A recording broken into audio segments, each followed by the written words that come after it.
আসাম সফরে কেন্দ্রীয় স্বরাষ্ট্রমন্ত্রী অমিত শাহ। আজ কয়নাধরায় কঠোর নিরাপত্তায় স্বরাষ্ট্রমন্ত্রীর রাত্রি যাপন। গুচ্ছ কার্যসূচি নিয়ে দুদিনের আসাম সফরে কেন্দ্রীয় স্বরাষ্ট্রমন্ত্রী অমিত শাহ। স্বরাষ্ট্রমন্ত্রীর হাত ধরে আগামীকাল শুক্রবার নবনির্মিত রাজভবনের শুভ উদ্বোধন সম্পন্ন হবে। বিমানবন্দরে স্বরাষ্ট্রমন্ত্রী অমিত শাহকে স্বাগত জানালেন মুখ্যমন্ত্রী ডক্টর হিমন্ত বিশ্ব শর্মা এবং কেন্দ্রীয় মন্ত্রী সর্বানন্দ সোনোয়াল।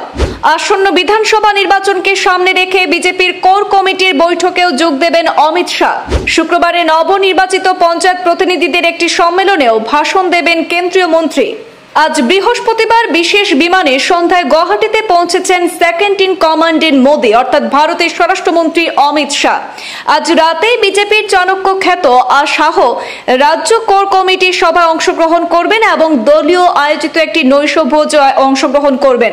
কোর কমিটির বৈঠকে নির্বাচনী প্রস্তুতির উপর আলোকপাত করা হবে বলে মনে করা হচ্ছে, যা দলের জন্য একটি উচ্চ অগ্রাধিকার বলে ধারণা দলীয় নেতৃত্বের।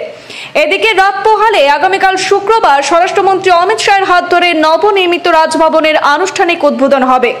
জাতীয় সাইবার ফরেন্সিক ল্যাবেরও উদ্বোধন করবেন মোদী মন্ত্রিসভার গুরুত্বপূর্ণ সদস্য।